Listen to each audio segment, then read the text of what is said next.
We are talking to SangYup Lee, the head of global design for both Hyundai and Genesis. But I think what we have over here is something that Mr. Lee has never done before. SangYup, welcome. Thanks for talking to us. Something completely extreme, something the Indian market makes you do, which is go to the absolute low end of the market or the start of the market. Your first three-wheeler, a big challenge, I'm sure. You got to get cost, you've got to get features, you've got to get a lot in it. So just quickly share us, how you approach this concept. Okay, this is our three-wheel micro-mobility concept, obviously specifically for a design for Indian market. So, like India, like micro-mobility needs are so high because there are a lot of streets. For example, Delhi, there's an area car cannot go. So last mile stretch on the mobility is so important. This is why rickshaw is big. So this is almost like inspired from rickshaw, but actually indicating the future last mile mobility. Right. And for us. And obviously, the cost implication is very important. It looks expensive, so how have you managed the cost? That's great. And this is all the challenges has baked into it. And this, when you compare it to traditional rickshaw, this one is a little bit bigger scale, which means a bigger interior space, which means you need a bit more batteries and bit powerful motors. So how we challenge not only the component, the cost reduction, but also we question to ourselves the manufacturing process, manufacturing method, how to utilize our supplier, how to utilize a good partners working with us together. This is why this one doesn't have a Hyundai badge. It's designed by Hyundai. Okay. Work with TVS together. Right. So our both strength that we're actually create a synergy out of it. So you're working with TVS on this because they have experience with the dealers. For production, yes. Yeah. But concept is from internal. Right. And one of the great examples is when you look at these panels, it's all flat panels. Yeah. That means you don't have to stamp. Okay. Yeah. So tooling is free. So it's like all flat panels to create a very unique design. And the same thing, absolute minimum as much as possible in order to reduce the cost and a different way of method. And that creates a very unique look out of it. And one thing I've noticed is you've got a long wheelbase, but the rear track is quite narrow. So wheelbase to track ratio, I don't know, is it optimum or have you compensated that with suspension or is even the battery lowdown giving you that stability you need? You're right. This one is a wheelbase about 280 millimeter longer than we call traditional rickshaw. So it keeps a lot more the room, Yeah. of course. And the width, it has a 10 millimeter wider per side. Yeah. So that is the absolute maximum in order for us to maneuver in a small strip. But does that have any implication with stability? Stability, yes, of course, doesn't need to get tipped. So there's a lot of attention to detail in the suspension tune and everything, ride height and the weight distribution. And with the battery being low down, yes, you get that. Yes, of course. So those are the elements. So even though it's a longer and not as wider as it should be, but a lot of other elements can actually balance to create our car is very well balanced. Right. I mean, this is our specialty as the big volume manufacturer, aren't we? And is this one of your biggest challenges, a project like this? Because you've never done something like this before. I've never done something like this. So for a designer, new challenges are always exciting.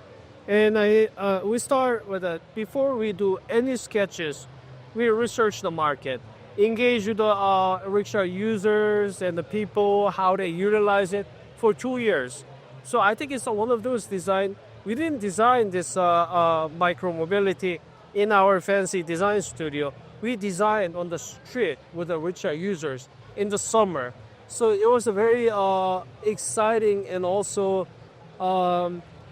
in a way, quite honored to work in where the things are happening, where the product and the people, they engage together. This is where we design. So this is why this three-wheeler is different than anything that I worked in our studio before. Right. And SangYup, just moving topics and talking about, let's say, the newer models. We've seen the Creta facelift, which you have launched, a significant facelift. New look, even a new dashboard. Now, this doesn't normally happen in a facelift. I just want to get your strategy. Also, it's not following the 3+3 cycle of midlife facelift new model. This has come after 4 years. So, are we seeing product life cycles getting longer? And when you do the enhancement, are we going to be seeing more done to the interior? Because obviously you need larger screens. What are the trends right now in these in these model enhancements and life cycle management? Lifecycle management in the traditional way, you're absolutely right, but things are changing now.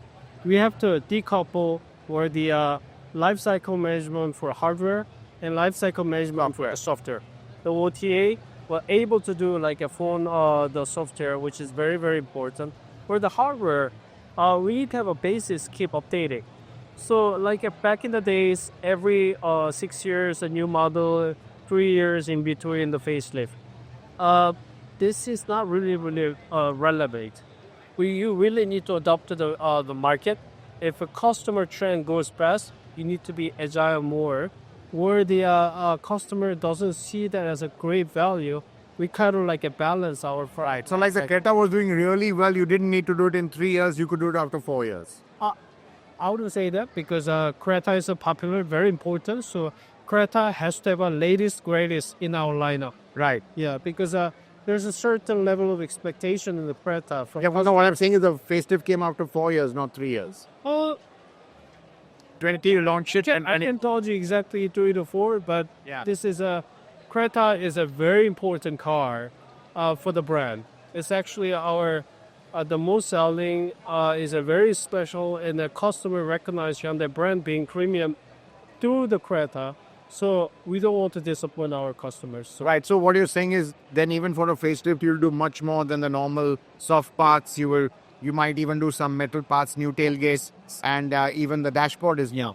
where customer sees the value, Right. and But where tech. how does that work with the cost implication? And you as a designer, you have to balance what you can do vis-a-vis cost. Cost implication is everywhere.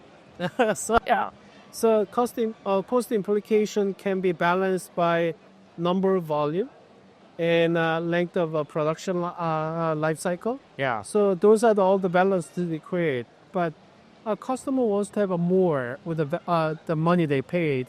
So what could be that plus alpha we have to consider constantly thinking about. Right.